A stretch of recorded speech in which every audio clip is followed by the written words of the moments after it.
About 2 years ago, one of my daughters suggested that I do a video documentary about my hatching experiences, and I should call it TheHatcher.com. I haven't done anything about it up until now because I didn't think anybody would be interested. But now I'm trying something different, as I have decided that I really cannot be bothered to have numerous eggs that need my undivided attention 24/7 for anything between 21 and 28 days, then have hundreds of young keats, poults and chicks in the kitchen, in the playroom, and expense of the heat lamps and etc. on my time.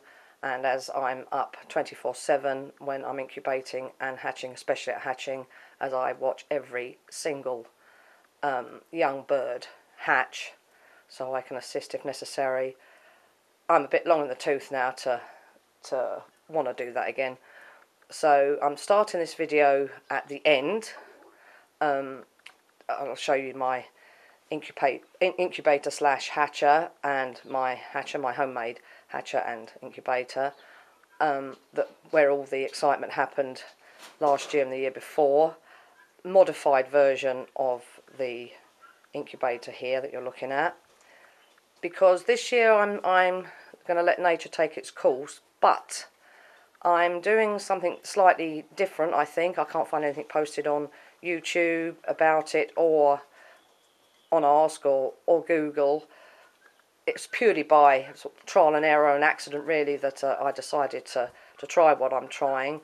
But I'll run you through the incubator and the hatcher just so you can see what's what. Then I'll introduce you to the animals. But the first video posted after this one will be right at the very beginning, when my hatcher wasn't exactly up to scratch, and shut up, guinea fowls, wasn't up to scratch, and I've done a lot of modifications since then. Simply and utterly because I was determined if I put 20 eggs in, I was going to get 20 youngsters out. In other words, 100% hatch. I have a chicken that was sitting on 13 of her own eggs, and she hatched out 12 and a half. One was stuck in the egg here, completely dried out. It was all fluffed up, but the poor little thing had a problem with his hips, so he couldn't actually pull the shell off of his body. So he was stuck there. He could have been stuck like that for anything up to 48 hours, because I'd seen him like that 2 days previously when all the others were hatching out. And I text my daughter and said, well, she's got out 12 and a half, and she texts back, well, you can't expect to get 100% every time. I said, whether I'm in charge of the hatching or not, I can, and I will get 100%. Anyway, cut a long story short, we sorted the little thing out, stuck him in a box to keep him confined, to try and keep his legs from stretching out in front of him, because he couldn't stand. He was sitting with his legs stretched straight out in front. And within 24 hours, he had jumped out of the little box that I'd kept him confined in, was wandering around the other box that he was in, and was back out with Mum very early the next morning. So I got 100% hatch, even though I wasn't in control of it. So this is the homemade incubator slash hatcher, which I had to very quickly modify last year so I could hatch in it as well. I had, I think, something like 42 guinea fowl eggs in here. I had 17 turkey eggs in the hatcher, and various other things floating around in the Brintsey incubators, just simply and utterly because I had nowhere else to incubate them. And so this had to very quickly be turned into a hatcher, which is this. But first I'll run you through. We have the thermostat control at the back there for the heat, a heating element I got from America. These are electric fence insulators, the type you screw into wooden posts or onto trees or whatever. They should never do that on trees. And I have a fan up there. Now when I'm incubating, this element generally just wraps round the whole way round on these two outside.